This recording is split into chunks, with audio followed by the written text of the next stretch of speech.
बारे में तो आपको हम बता चुके हैं पहले कि 6 ढाल में किसका वर्णन था और पहली ढाल में किसका है, दूसरी ढाल में किसका है, तीसरी ढाल में किसका है, चौथी ढाल में किसका है, पांचवी ढाल में किसका है और छठवीं ढाल में किसका वर्णन है। तो इतना तो मालूम होना चाहिए कि पहली ढाल में चारों गतियों के दुखों का वर्णन है। जो दुख है सभी के पास है, चाहे वो नारकी जीव हो या देव की पर्याय में जीव हो या मनुष्य पर्याय में जीव हो या त्रेंच पर्याय में जीव हो, सभी के पास दुख होते हैं। लेकिन दुख से रहित कोई जीव नहीं है। कोई है? कोई तो होगा। कौन है? सिद्ध परमेष्टि है। कौन है? दुख से रहित केवल हमारे सिद्ध परमेष्टि है, अध्यंत परमेष्टि है, जिनको किसी प्रकार का वेदन नहीं होता है। तो हमने आपसे चर्चा की थी एक इंद्री से लेकर के, पहले तो वो कहाँ गया जी? निगोदिया जी बना, फिर निगोदिया से आया, फिर कहाँ गया? स्थावर पर्याय में गया। स्थावर पर्याय में जा करके फिर 2 इंद्री, 3 इंद्री, 4 इंद्री, पंच इंद्री संगी, पंच इंद्रिय सेनी, इस प्रकार से उसने पर्याय को धारण किया। तब जाकर के उसने अच्छे कृत नहीं किए, तब जाकर कहाँ गया? वो नरक में गया। नरक में जाकर के उसने कितने प्रकार के दुख भोगे, कितने प्रकार के दुख भोगे कि जब उसको प्यास लगे तो पीने को पानी नहीं, जब उसको भूख की वेदना सतावे उसको खाने को नहीं, जब उसको ठंडी सतावे तो उसको ठंडी की व्यवस्था नहीं, जब नहर के जीवों को गर्मी सतावे तो गर्मी की कोई व्यवस्था नहीं। उनके ऐसे दुख हैं कि उनके दुखों का वर्णन नहीं कर सकते। आज हमको भूख लगती है तो खाना उपलब्ध हो जाता है, आज हमको प्यास लगती है तो पानी आ जाता है, आज हमको वस्त्रों की जरूरत पड़ती है, वस्त्र आ जाते हैं, आज हमको रहने के लिए मकान नहीं, एक मकान नहीं 10 मकान उपलब्ध हो जाते हैं, आज हमको घूमने जाना है, गाड़ी की व्यवस्था हो जाती है। वो अपने नारकी जीव ही अपने शरीर का छेदन कर लेते हैं, वेदन कर लेते हैं, कढ़ाई बना लेते हैं, चूल्हा बना लेंगे, भाले बना लेते हैं, तलवार बना लेते हैं। वो अपने ही शरीर का वैकृत शरीर होता है तो वो नारकी जीव अपने ही शरीर का अपना ही रूपांतरण करते हैं। लेकिन उन जैसी विक्रिया हमारे पास नहीं है। क्यों नहीं है? क्योंकि हमारे इस संसार में मध्य लोक में भौतिकता के साधन बहुत सारे उपलब्ध हुए, लेकिन वहाँ भौतिकता के सामान उपलब्ध नहीं है। उनका ही शरीर भौतिकता के पूर्ण से परिपूर्ण है। वो चाहे तो कुछ भी बना सकते हैं, वो चाहे तो नदी भी बन जाएंगे, वो चाहे तो घूमने के लिए गाड़ी भी बना लेंगे, वो चाहे तो कुछ भी कर सकते हैं। लेकिन हमारे इस संसार लोक में, मध्य लोक में अगर हमारी इच्छा जागृत होती है तो वो साधन उपलब्ध कराने पड़ते हैं। वो साधन हमारे जल्दी से आते नहीं हैं। तो नारकी जीवों की चर्चा को लेकर के हमने आपसे चर्चाएं की थी। तो आज हमारे सामने पंडित दौलत राम जी 12वें श्लोक के नंबर में क्या कहते हैं कि तिल तिल करे देह के खंड, असुर मिटावे दुष्ट प्रचंड, सिंधु नीर ते प्यास न जाए, तो बल एक न बूंद नहाए। क्या कह रहे हैं?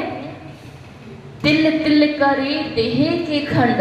तिल मीन्स तिली के समान, जैसे तिली देखा है ना, तिली का तेल निकालते हैं ना, तो वैसा तिली के समान उनका क्या करते हैं? तिली के समान, तिली के दाने के बराबर कर डालते हैं देह के, शरीर के, देह यानी शरीर के खंड, टुकड़े टुकड़े कर देते हैं। तिली के दाने के बराबर उन नारकी जीवों के टुकड़े कर देते हैं। अभी बताते कौन करता है। फिर असुर जाति के जो देव होते हैं उनका काम क्या होता है? एक दूसरों से युद्ध करवाना, लड़वाना। तो असुर जाति के देव एक दूसरों से लड़वाते हैं और दुष्ट क्रूर परिणामी से होकर के प्रचंड अत्यंत सिंधु नीर ते प्यास से ना जाए। तो यानी समुद्र भरा पानी से भी उनकी प्यास शांत नहीं होती है। फिर तो पण एक बूंद ना लहाए, तथापि एक बूंद भी ना लहाए नहीं मिलती है। किसकी नहीं मिलती है? पानी की एक बूंद भी नहीं मिलती है। तो यहाँ कह रहे हैं वो नारकी जीव एक दूसरों से इतने लड़ते हैं कि पारा होता है ना, पारे के समान उनके टुकड़े कर दिए जाते हैं। वो पारे के समान बिखर जाते हैं और एक भी हो जाती है। वो आपस में लड़ते हैं। जैसे कि आज किसी से यहाँ पर लड़ाई हो जाए तो क्या करते हैं? या तो उसे दुश्मनी ले लेंगे या उसको छोड़ देंगे, दोनों में से काम करते हैं। अगर उसने दुश्मनी ले ली एक दूसरों से तो उसके पीछे या तो किसी को सिक्योरिटी के लिए रूम में लगा देंगे कि इस व्यक्ति को कैसे मारा जाए, इस व्यक्ति को कैसे यहाँ से हटाया जाए। अगर यहाँ पर किसी को राजगद्दी दे दी जाए और किसी को मन नहीं है कि इस व्यक्ति को राजगद्दी मिले, तो वो क्या प्रयास करेगा कि इस व्यक्ति को यहाँ से कैसे भी हटा दिया जाए। इस व्यक्ति को हटाने के लिए बहुत सारे प्रयास किए जाएंगे, या तो यहाँ उसको जान से ही मार दिया जाएगा या उसको उठा दिया जाएगा। दोनों में से एक कार्य होंगे। कोई व्यक्ति इतना ना समझ नहीं है, समझदार है, पर लेकिन क्या करते हैं? बेवकूफी वाले काम करते हैं। तो इसलिए अपनी समझ को इतना समझदार बना लो कि कोई तुमसे ना समझ ना कह सके। तो इसलिए यहाँ पर नारकी जीवों के वो इतने आपस में लड़ाई करते, झगड़े करते हैं कि आपस में वो तलवार लेकर के, भाले लेकर के आपस के टुकड़े करते हैं। क्यों करते? क्या कारण होता है? कारण भी तो समझना है, लॉजिक भी तो जानना है।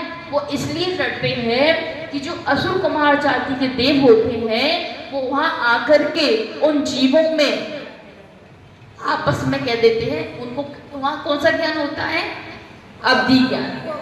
अवधि ज्ञान होता है। भव प्रत्यय अवधि ज्ञान के द्वारा से वो अपने पहले कर्म जो किए हैं उनको याद दिलाते हैं कि तुम्हारी माँ थी, इस माँ ने तुम्हारे काजल के रूप में तुम्हारी आंखें फोड़ी। माँ तो काजल लगा रही है, लेकिन वो असुर कुमार जाति क्या बोल रहा है? असुर कुमार जाति के देव क्या बोल रहे हैं कि इसने तुम्हारी आंखें फोड़ी। तो वो सुन करके फिर एक दूसरों में आंखें फोड़ते हैं, एक दूसरे से पारे की तरह इतने टुकड़े कर देते हैं, इतने बिखेर देते हैं कि बेचारे उनकी वेदना नहीं सकते, वेदना कैसे सहन करें। तो असुर कुमार जाति का काम यही होता है कि वो एक दूसरों से लड़ाने का।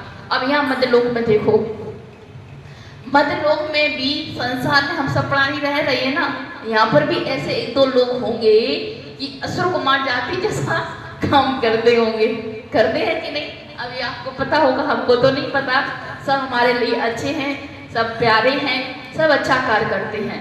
लेकिन आप संसार को जी रहे हो, आपको पता होगा। आप जैसे बिजनेस कर रहे हैं तो आपको कुछ करना है, आपके पीछे कोई ऐसा व्यक्ति आ गया कि इस व्यक्ति को हम आगे नहीं बढ़ने देंगे, इसका काम होगा तो हम रोक देंगे। तो वो कौन सा काम कर रहा है? या अपने जो उसके प्रोफेसर है, कोई व्यक्ति ऑफिस जाता है, ऑफिस ज्वाइन करता है, वहाँ पे बहुत सारे क्लाइंट्स होते हैं, तो एक दूसरे के क्लाइंट्स से किससे करेंगे? ऑफिसर से करेंगे। तो ऑफिसर क्या करेंगे? सूर्य मंत्र दे देंगे। तो वो कार्य कौन सा है? असुर कुमार जाति जैसे कार्य हम सब करते हैं। कोई नहीं बचा है, वो तो बेचारे नारकी जीव है, उनको अवधि ज्ञान भी है। हमें कौन सा अवधि ज्ञान है? हम लोग को कोई अवधि ज्ञान नहीं है। लेकिन उनको अवधि ज्ञान होते हुए भी वो इतनी समझ नहीं ला पा रहे हैं कि वो माँ थी, उस पर्याय में वो हमारे आंखों में काजल लगा रही थी। लेकिन वो असुर कुमार जाति लोग इतना सूर्य मंत्र अच्छा दे देते हैं कि वो सूर्य मंत्र के कारण एक दूसरे से लड़ते भिड़ते रहते हैं। फिर क्या करते हैं? और क्या लड़ाई यहाँ होती है? फिर असुर कुमार जाति के देव क्या करते हैं? ये तुम्हारा भाई था, इसने तुम्हारी जमीन ले ली थी पहले समय में, तुम वो तुमको रहने नहीं दे रहा था, तुम इसको मारो, तुम इसको पीटो, इसको काटो। तो वो फिर नारकी जीव वैसे ही सब कुछ करते हैं। तो हमें नारकी जैसे कर्म नहीं करने हैं, हमें नारकी जैसी क्रियाएं नहीं करनी है। अगर हमें यहाँ पर मध्य लोक में संसार की अवस्था में सभी लोग जी रहे हैं, कोई हमसे कह दे ये तुम्हारा भाई तुम्हारी जमीन को हड़पना चाहता है, फिर क्या करते हो तुम लोग? क्या करते हो? उसको यह तो कुछ ना कुछ तो करते हो ना, अब तुम्हारा सम्मत, तुम जानो क्या करते हो। हमारे मूलचंद जी बोल रहे हैं कि जो नाके जीव करता है वैसे ही करना पड़ता है। वैसा मत करो, तुम दे दो भाई, तुम कितना ले जाए ले लो हमें, लेकिन नारकी जैसा मत नहीं करना है।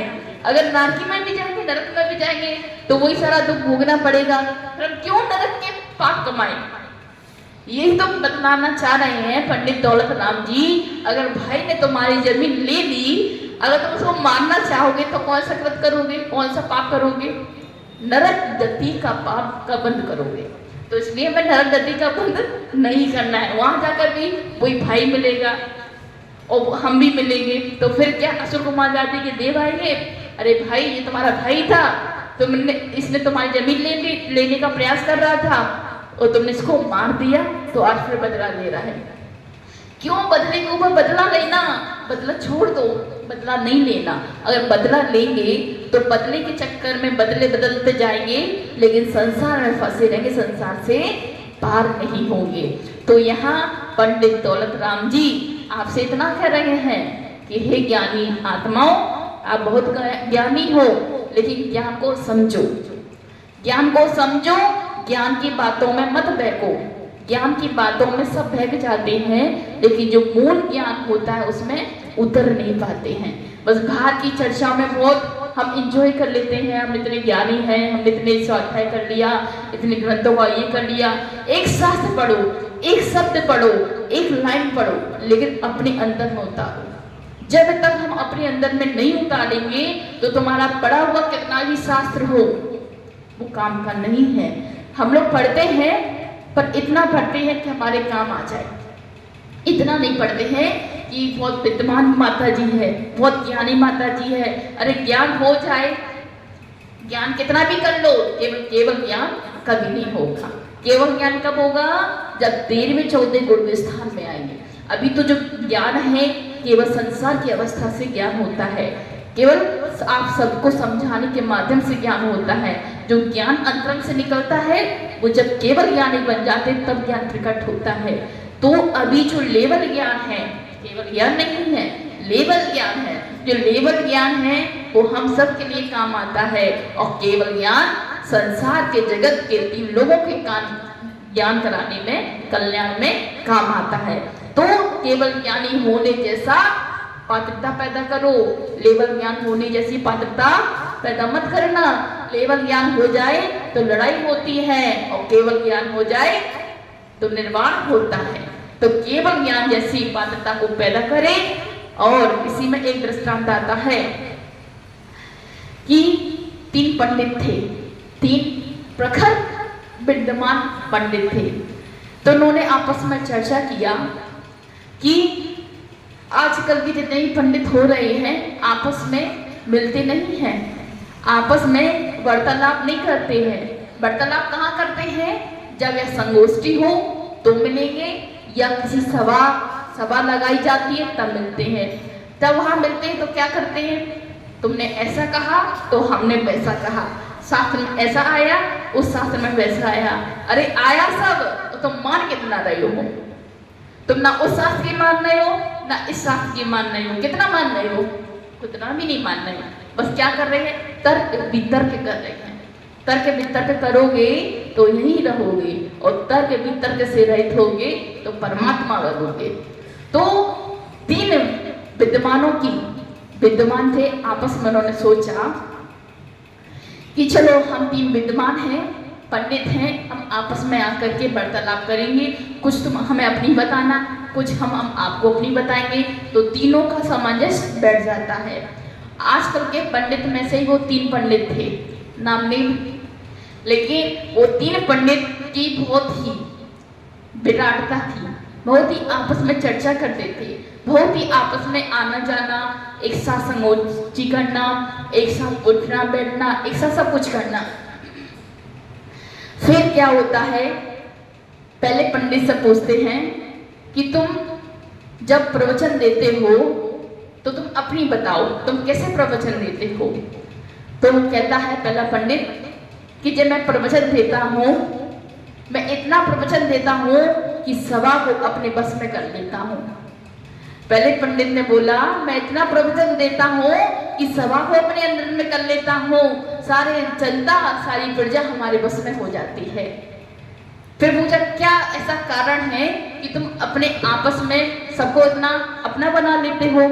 तो पंडित जी साहब कहते हैं कि मैं इतना करता हूँ, अंतरंग की सारी बात बोलता हूँ, जो अंदर में बैठे परमात्मा जैसे लोगों को अपने आप से मिलाने की कोशिश करता हूँ, लेकिन मेरे अंदर की जो कमी है, मेरे अंदर की सब अपने तीनों विद्यमान अपनी कमियां बताने के लिए वार्तालाप कर रही थी कि मेरे अंदर कौन कौन सी कमियां हैं।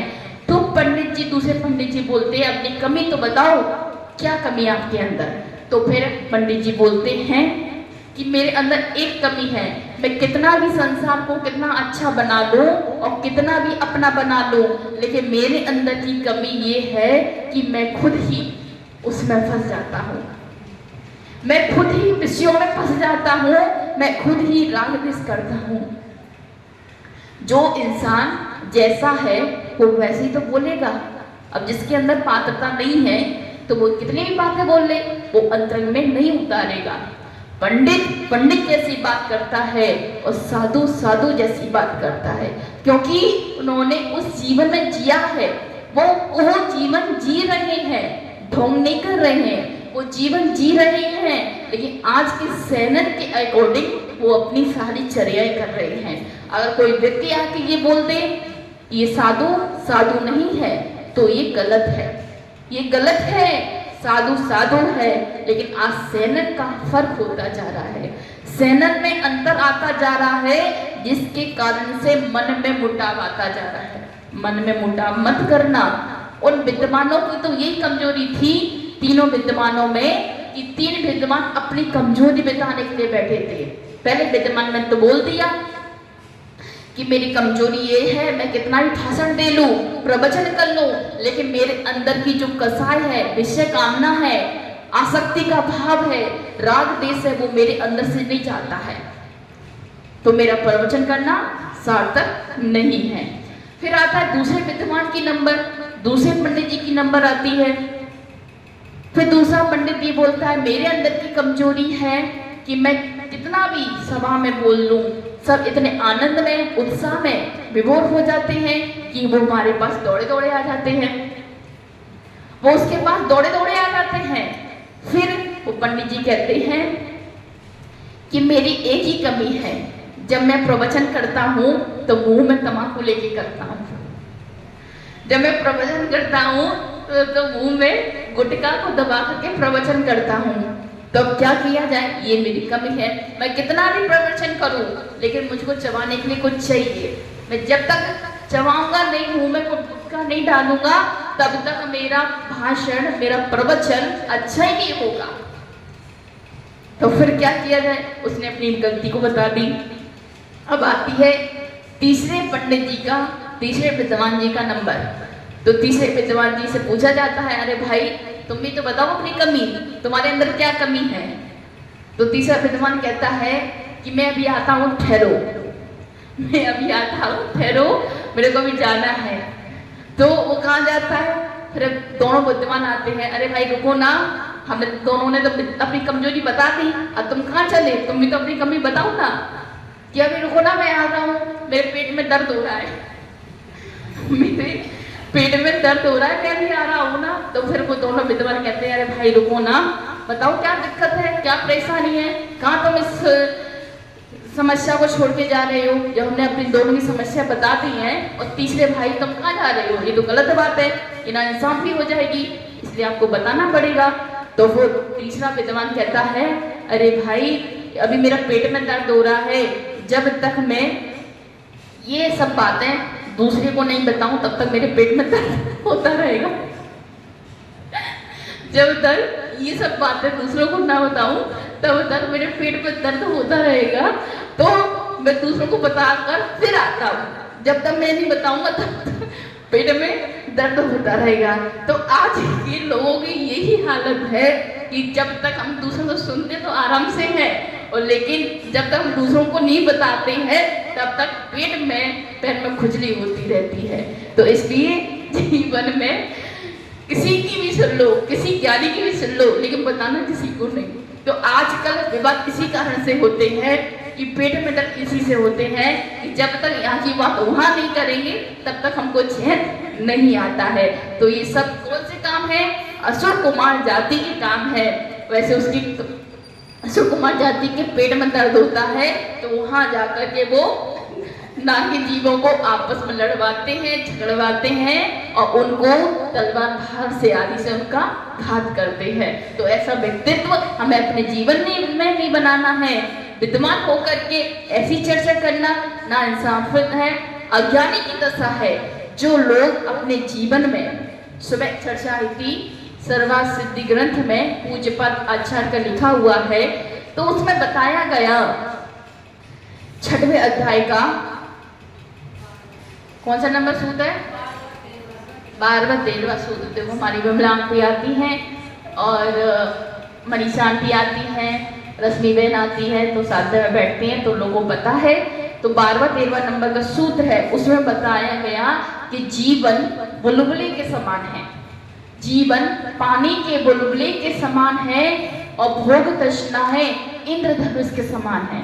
थोड़े समय में होती है और धनुष के समान उड़ जाती है। जैसे इंद्रधनुष थोड़े समय आता है और फिर गायब हो जाता है, इसी तरीके से जीवन हमारे पानी के बुलबुले के समान है, भोग विलास हमारे इंद्रधनुष के समान है और ये सब संवेग संसार की भावनाओं के कारण होता है। और बैराग किसके समान है?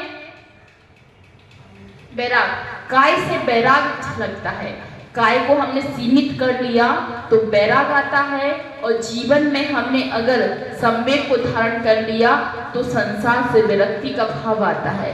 तो इसलिए अपने जीवन में उन नारकी की जैसा जीवन ना जिए, उन जैसे विद्वान थे वैसा जीवन ना जिए। जब तक उसको पेट में बात ना पचे तब तक वो कुलबुलाता रहेगा। इसलिए जीवन को अच्छे से जिए और जब तक जीवन अच्छा जिएंगे तो हमें नारकी का बंध नहीं होगा। नारकी का बंद करना है, नरक जाने का बंद करना है, तो सभी लोग असुर कुमार जैसे घूमते रहेंगे, इधर कान में कुछ, उस कान में कुछ, तीसरे कान में कुछ, तो आपस में झगड़ा करते रहेंगे तो अपने नरक जाने का द्वार खुल जाएगा। पहले नरक की आयु कितनी है?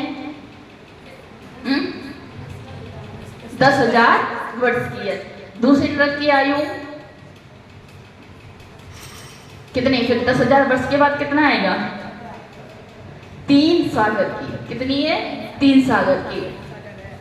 तीसरे नरक की आयु 7 सागर की। 4 नरक की आयु, चौथे नरक की आयु 10 सागर की। 7 के बाद 10, फिर उसके बाद 17 सागर, फिर 22 सागर, फिर 33 सागर। सबसे लास्ट में जो महातम नाम का नरक है उसकी 33 सागर की आयु होती है और सर्वार्थ सिद्धि देवों की भी 33 सागर की आयु होती है। दोनों में डिफरेंट क्या है?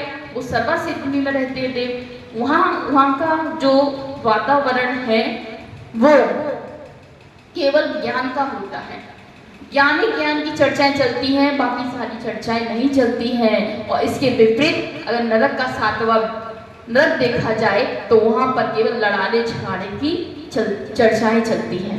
वहां लड़ाई और आपस की दुश्मनी, आपस का बैर मुटाव आदि चलता रहता है। उसमें कौन सा द्वीप गया पता है? उसमें जो एक दिन में 500 भैंसों को मारता था, काटता था, उसका नाम था काल सैनिक नाम का एक कसाई था। काल सैनिक,